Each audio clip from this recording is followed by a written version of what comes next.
നൂറ്റാണ്ടുകൾ പഴക്കമുള്ള അസ്ഥികൂടം കണ്ടെത്തിയ കൊടുങ്ങല്ലൂരിലെ കോട്ടപ്പുറം കോട്ടയിലെ കൂടുതൽ സ്ഥലങ്ങളിൽ ഉത്ഖനനം നടത്താൻ റവന്യൂ മന്ത്രി നിർദ്ദേശം നൽകി. കഴിഞ്ഞ ദിവസമാണ് 200 വർഷത്തോളം പഴക്കമുള്ള അസ്ഥികൂടം കണ്ടെടുത്തത്. മന്ത്രി കെ.പി. രാജേന്ദ്രന് പുറമെ മന്ത്രി തോമസ് ഐസക്കും കോട്ട സന്ദർശിച്ചു.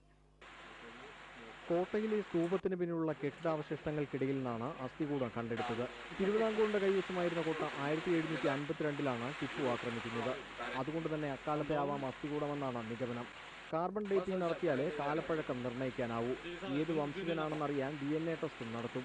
മണ്ണിൽ കുമ്മായത്തിന്റെ അംശം ഉള്ളതുകൊണ്ടാണ് അസ്ഥികൂടം ദ്രവിക്കാതിരുന്നതെന്ന് ഖനനം നടത്തുന്ന പുരാവസ്തു വകുപ്പ് അധികൃതർ വ്യക്തമാക്കി.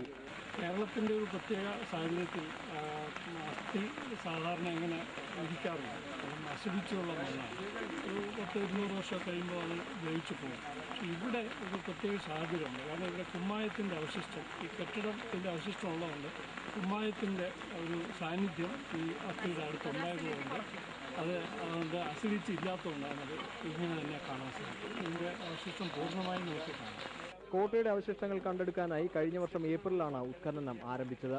അസ്ഥികൂടം കണ്ടെത്തിയ സാഹചര്യത്തിൽ കോട്ടയുടെ സമീപത്തുള്ള ചേരമാൻ പറമ്പ്, മതിലകം, ഇലവഞ്ചിക്കുളം എന്നിവിടങ്ങളിലേക്കും ഖനനം വ്യാപിപ്പിക്കും.